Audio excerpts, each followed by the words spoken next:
capture everything and keep your camera on you at all times. Just take photos of everything. Literally just getting like a Batman mode. Batman mode, except I'm just saving my own art. Dominik, you introduced me into storm chasing. Said two things to me. You said, find a mountain lion and I want to capture a tornado. I have a drone, it's a DJI. Can you combine being a DJ using this kind of brand? And I never was a good DJ. And Do you believe the photos you capture articulate who you are as a person? I believe they, and I must say this is a beautiful environment we're in. My name is Jevan. I consider myself a photographer. I like to do a lot of things, but that is my medium that I express my artistic style through. What piqued your interest into photography? You know, I think interest can come up in a lot of different ways, but for me, I was in college and I took a film class in college in which I was developing film. It was a film photography class. I was washing negatives, I was drying them. I had them underneath a polychromatic microscope to determine the cyan versus teal colors of the film itself. I had to buy my own digitals. I think that's really where my interest first started. After getting your first camera, how did you find what images you like to shoot? Shortly after that film class, oddly enough, for a graduation gift, my parents bought me my first XT2. It's a Fujifilm. I always wanted to shoot people, but I shortly realized after shooting people, a couple of friends, it's really challenging to get everyone's schedules lined up. So I really took a path more into inanimate objects, and I started working without people. Because I only had to work on my own free time, and I really started finding comfort and serenity in places that had more of a transitionary, kind of a liminal take to them. I like abandoned structures, I like brutalist buildings, I like taking things that tend to be a little darker, like I said, liminality of them. It's going to be empty, devoid of human essence, essentially. So that's where my artistic style falls. Do you have any abandoned places, favorite ones in Denver or Colorado area? I do have a couple favorites, and as much as I like to sometimes gatekeep, as I say, gatekeep the places I shoot, I don't always think that's the right thing to do. One of my greatest places, and actually it's gonna be great, you're coming with me, we're in company on this, but we're looking at exploring an abandoned church. I know. That mega church is huge. It is gigantic. There has been a lot of photos already over there taken of places there, and we're gonna go see for ourselves with that. So that's the next venture we have coming up with my friend. But yeah, let's just start there. I do like doing alleyways. I find myself drawn to alleyways. They're pretty dark at night. And overall, I tend to go out. I live downtown in Denver, and I tend to go out when it's dark out. So I find myself out and about at like 10 p.m. when the city is empty, and that's where I get my best photos. So you're literally just getting like a Batman mode. Yeah, that is one way to put it. Yes, that is Batman mode, except I'm not saving humans. I'm just saving what I call my own art. Everyone has their own art forms, right? So I'm saving my own art. I love that. If someone looks at your art style, what do you want them to interpret? I would like people to take away or interpret. Well, first off, I think we all have our own subjectivity and our own ways we view things. Whatever they take away is their own opinions. That's something I can't control, and they're gonna formulate their own views, which is amazing. I think every person's view matters. What I see when I put my art out, I would like to reach out to people who find themselves very individualistic. Sometimes people who maybe feel a little ostracized from the world, like they don't really fit in. Because like I said, a lot of my photography is based around empty spaces. So it's letting people know that there is beauty out there in just the mundane. I mean, you could take a picture of a side of a building, and if it has articulate styles to it, that people can call that art. I mean, if you have a telephoto lens and you zoom in on gravel, and it's like let's call it a 600 millimeter lens, and it can zoom in, and you have the f-stop set and the aperture right. You can get that gravel. You can get so much detail in just the gravel. Even this right here could be art. This piece of rock, essentially. You know, I think there's art everywhere. It just depends on how you want to look at it. It's all perspective, right? Yep. I heard this saying out there. It says perspective is a hell of a drug. What camera equipment are you working with, and how do you decide what lens you will use for which shot? That's that's also, I like that question. Right now, I'm working with, I actually brought it with me. My main camera I'm shooting with is an X-T5. I also have a film camera, but this is a DLSR, I believe. And right now I brought one of my lenses. I have a few, but I brought my portrait lens. It's a 90 millimeter. Nice. Yeah, this one's really good if you actually want to shoot people, or you want that, what's that word they use? It's called like the bokeh. Yeah, you want that nice blur in the background. This lens will capture that perfectly. It's good for still photography. So if you're trying to get, you know, something that's really, I've always known is really hard to capture. It's moving objects, specifically things that move fast. So large birds, National Geographic, for example, you need a very fast shutter speed for those, usually in the 2000s. And you want a wide aperture.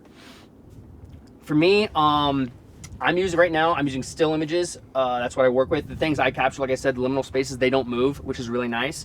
It just, when I'm out in the dark, you're gonna have to raise up your exposure. You're gonna have to set your settings higher on the, you want your shutter speed tend to be a little lower. The ISO, you want it higher, usually in the 16 to 32 range. I'm sure you probably can understand that a little bit, I recall. And that way it opens up that depth of field for you. I have a drone. The drone is really nice. It's DJI. You need to slow that down. Can you combine being a DJ and also using this kind of brand? You know, man, I never was a good DJ, and I don't think I ever would be. I leave that to people who explore that art style, because that is a very, what I call saturated range, and they're all really good at what they do. I would never make it as a DJ, I'll tell you that right now. I enjoy what the DJs do. Do you believe the photos you capture articulate who you are as a person? I believe they do articulate a certain aspect of me. Yes, 100%. These podcasts are kind of hard for me, just because I don't mind all our cheeky banter. I mean, you and I go back, so this makes it a lot easier for me. If this was an individual I didn't know very well, I'd probably be a little more calm and a little more, maybe not so calm and relaxed, but I'm not the person who likes to talk a lot. I like to let my photos and my art style do the talking. I mean, just to not to throw us all off topic, but you and I are both break dancers. A lot of our communication is through our dance styles, and that's where I met you. And the other form of my communication is through photography. So talking a bunch like I am now and rambling, I'm just like, man, talking everyone's ears off. And my photos tend to be very empty. They don't have like text messages or text blogs popping up on them, or it's not loud in your face. There's not any ambient colors shooting out at you. It's quiet, it's serene, they're devout of a lot of emotion. It's left, what we said, for people to interpret how they feel out of it. Some people might even find it a little creepy or maybe off-putting, so to say, just because they're like, where's the people? A lot of people are social and they want people. I guess I cater more to the antisocial, social aspect of things. Have you ever missed a shot that still bothers you till this day? Man, yeah, I have. I was up in Seattle and I was whale watching, and I had a whale go right under our boat, and you could see its tail fin flipping out. Dude, I just wanted that shot so bad, and I didn't even have my camera on me. I was with my mom, so I was on a family vacation, so to say. That would have been very nice to capture. I think that would have been one of my favorite. That would have been hard to capture. I mean, it was moving. I mean, you're in the water. You also have direct sunlight on you, so you're going to have to set your camera settings to... I don't even know what I would have set that to. Definitely a higher shutter speed for that one. I don't even want to think it through. I missed that shot. Yeah, that one would have been a good one. I think a lot of photographers can relate. There's a lot of shots out there that we always keep our camera equipment on us. You know, I'm sure like as a tornado chaser, you always have your camera with you everywhere you go. I'm the same way. Even if I'm going to the gas station, I have my camera in my car. It's like, you just don't know what you're going to see on the road and be like, I want that photo. I'm going to go back for it. But sometimes when you go back, it's not there anymore. You know what I mean? Yeah, it's just a spontaneous, unique moment. Yes. You know, the beauty of life is there's a lot of missed opportunities out there, but there's also a lot more opportunities to come, right? You never know. You never know what you're going to get, man. I'm really excited for our storm chasing coming up this season. It'll be fun. Yeah, It's gonna be a lot of fun. Yeah, we're gonna squeeze it as much as we can from this season. Yes, we're gonna do everything we can to get that. Do you feel pressure to capture the perfect moment, or do you just let it be perfect moment come to you? I am on the first. I always feel the pressure to capture the perfect moment. And that might be why, per the last question we just asked, I miss sometimes those moments. It's because you're always waiting for that perfect moment. And sometimes if you wait too long, it just doesn't come. Because we can't control our surroundings. We can only control ourselves. So I do want to work on letting those moments maybe come to me. That would be a lot of patience and a lot of virtue that you need for that. But I always feel the pressure to capture the perfect moment. In fact, I will stay at a location that I go to for hours just so I can get the perfect photo. I will take 100 raws. You'll look at my camera and I will have 100 raws of, like, let's say, of a chair that got like lodged into the side of a wall because someone threw it into there in a really creepy room. Oh man, I wish I should pull that photo up for you guys. But there's a photo of that, and like I would just take a bunch of different angles of it. I'm just waiting for the perfect angle, and you're going all around it. I'm sure some people will get bored of it. I mean, we see people all the time just taking photos over and over and over, and you're like, okay, wrap it up, chief. And I'm just there, just like, nope. I'm like, I'm gonna wait here for 2-3 hours until I get what I'm looking for. You know, you gotta change the setting, tweak the settings just a little bit. Yeah, I want the perfect moment, man, and that might be why I've missed some of the greatest moments. Is I don't just let it roll. You know, the cool thing with video cameras, by the way, if you just let it roll, sometimes you can splice or you can cut those images out of the film itself, so you can get an image out of the film, so if you just keep it rolling. How do you deal with creative blocks or a loss of inspiration?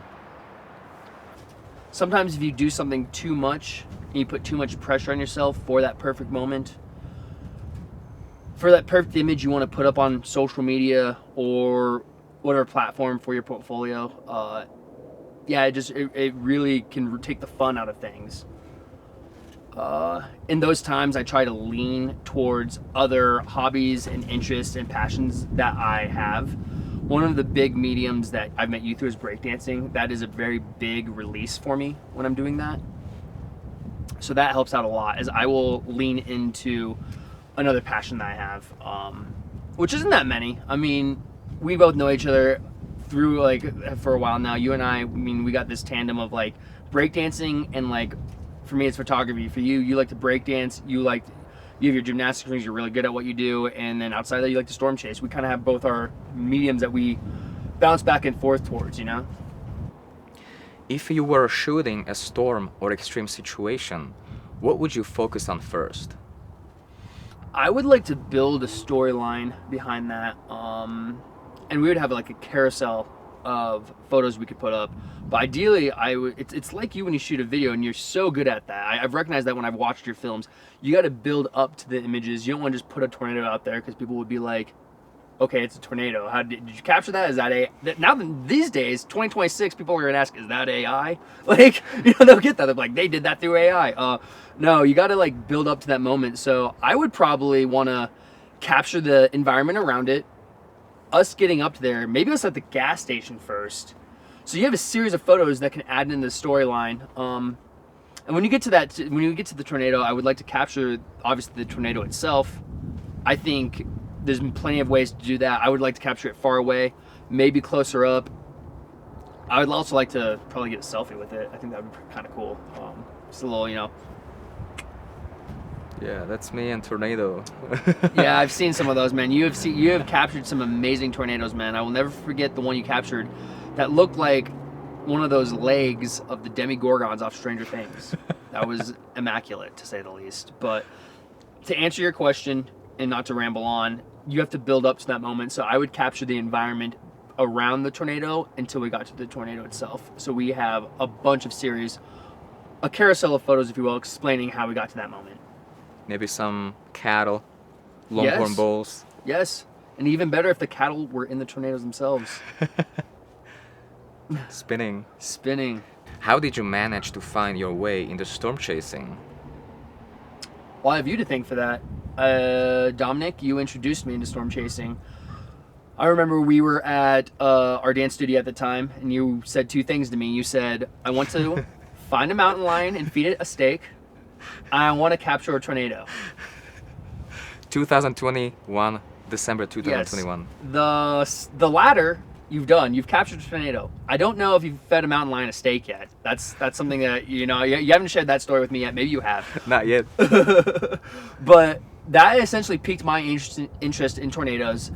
And I went along with you on that ride. And although there was a lot of, storm chasing is interesting, man. You see a lot of the highlights, but you don't see the work that goes into it, man. There's so much work that goes into it. So what piqued my interest and what keeps my interest is all the work we've done up until now, man. It's a lot of jumping roads, driving back and forth, going through hail, realizing you're going the wrong way because the storm starts moving precariously in a different direction.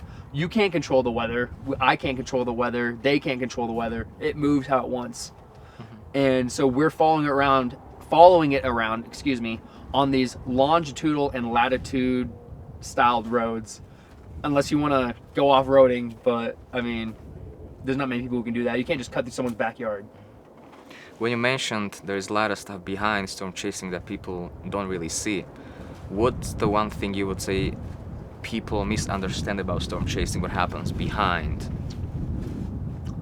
I like waiting, relocating. You hit the nail on the head. I was gonna say there is a lot of waiting, so at times it'll feel a little monotonous. It feels like the progress is slow, if you will. You're waiting because we see the weather patterns are coming down and they're going to come pass through this town or pass through this section, only to realize that something changed in the trajectory and now it's heading northeast, and you have to catch a road that goes all the way up to that's 45 minutes that way, maybe even an hour, 2 hours. And so you got to get there because lo and behold, if you can get to the eye of the storm, you might actually see a tornado. It's a lot of waiting. And the waiting is, you got to make sure you're with the right team, because that waiting can really set people in disagreement. You got to have a team around you that you're on the same page with. I think that's important, communication with the team too. Because with teamwork, if you're not working with the right team, like you're saying, and well, let's start here. If you're working with the right team, you can cover more ground. You can send a team member with a car going that way, you can go this way, and you guys can cover more ground. If your main concept and idea is to capture a tornado and you guys are going to share the images, you can send them in two different directions. Teamwork is very important. I feel like a lot of storm chasers use teamwork. I am more of what I would call a recreational storm chaser. Thank you for bringing me in on this. But a lot of these storm chasers, man, I noticed they have a team behind them. They have like 3 vehicles, and their setups are extreme, to say the least. What's your experience with being on the road while chasing storms and tornadoes? My experience so far is it's riveting. At the same time, on the polar opposite, it could be sometimes mundane if you're not capturing what you want to do. You can experience a sense of boredom, but you can also experience a sense of excitement at the same time. I would argue that the experience of tornado chasing is very oxymoron, meaning you get both sides of that coin. It's sometimes a love-hate relationship. There's a lot of trial and error. What else would I argue that it is? I think that's all I got for you. It's a lot of just trial and error and figuring out and following weather patterns. I don't know how to I'm not somebody who understands how to read the graphs very well. I'm glad I'm with individuals who are very experienced in that regard. It's a lot of plains. You are out in the plains a lot. There's a lot of fencing and fields, railroads. And it's beautiful out there sometimes. It's quiet. How does you being into aspects such as liminal spaces, brutally structures, and the overall darker aesthetics tie into your interest of tornadoes? That's such a good connecting question, man. You ask amazing questions, and I do have a good answer for that. In my opinion, I have a good answer for that. Because you know how calm it is before a storm? How calm it is before a storm, it's so peaceful. It's empty. Nothing moves. It's it's almost eerie. Those two, it's devout of, there's the stillness behind it, the peacefulness. It ties into the stuff I do because there's also a peaceful serenity and emptiness in the photos I like to capture. The only difference is the settings. Where one might be more of a metallic background, a building or a structure, maybe an abandoned structure that's being broken down. The tornado is also experiencing a sense of emptiness before it destroys something. And when that stuff gets destroyed, there's still a beauty behind that too. There's a beauty in the madness. Do you think if the time comes and you see a tornado, you'll be able to capture the image you're looking for? Yes. I do think I will be able to do that. I fully believe in my ability to capture that time.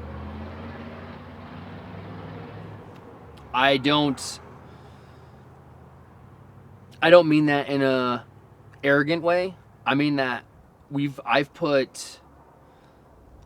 I've gone on probably about 4 storm chases now, so I have put some of my time into it as well. And I believe when that time comes, I'll be able to capture that right moment. Now, as for the distance of the tornado, that's one thing I am a little worried about. My next venture is upgrading lenses so I can get a really strong telephoto lens. So if we're really far away, I can still capture that image I'm looking for. But I do believe when that time comes, I'm going to be ready for it. And not only ready, I'm going to be excited. If someone is watching this and wants to start photography, what's the first real step they should be taking? After you get whatever camera you want to work with, there's so many series of cameras that you can pick up, whatever you want to use. I noticed each camera family has their images all are in the same, they all capture a certain style of images. I can tell when someone's shooting on a Sony that they're shooting on a Sony. I can tell when someone's using a Canon, oh, that was a Canon, they're using that in wedding photography. I can tell like it's a Canon. Fujifilms have their own specific style behind it. What I would tell people is once you get your first camera, capture everything and keep your camera on you at all times. Just take photos of everything. It doesn't matter what it is. Ask for your friends, do it of your dog, do it of your surroundings, do it of your bedroom, do it of your kitchen. When you go out if you go to the gym, maybe take photos at the gym. I don't know if you go to work, probably can't have your camera at work. I know some places get mad about that, but just bring what I'm trying to get is bring your camera everywhere, because that will help you learn and tailor down what you like to take photos of. And once you figure out what you like to take photos of, then you can start working with that. It's like sculpting something. You can sculpt what you want out of that and formulate your own style. Where do you see yourself in the next 5 to 10 years with your work? Sit back for that one. Well, if a tornado doesn't kill us. No, jokes aside, 5 to 10 years, huh? In that time frame, I want to experience growth. I've seen the other podcasts you've put out with the other people you've brought on, and something that I think we all have in common, and just this world in general. I meet so many people every day. We're just all so ambitious, and being around that ambition is a great place to be, because that means we are all gonna strive to be the best people we can be at the end of the day. I hope to see myself moving from just taking photos to a place where my creative work can start standing out. Whether that is shown through collaborations, publications, exhibitions, I don't know where I'm going with all that. Or just collaborations, like working with other brands and artists. Maybe that's the direction I want to be. I don't think necessarily getting a bunch of likes or posting for validation is a great way to experience growth, but I do think connecting with doing this art so we can connect with other people who are like-minded is a great place to head. So connection, growth, ambition, that sums it up for me. Jevan, thank you for taking your time today, coming here and joining me today. Thank you for having me, man. It's always a pleasure, man. Here's to chasing more storms.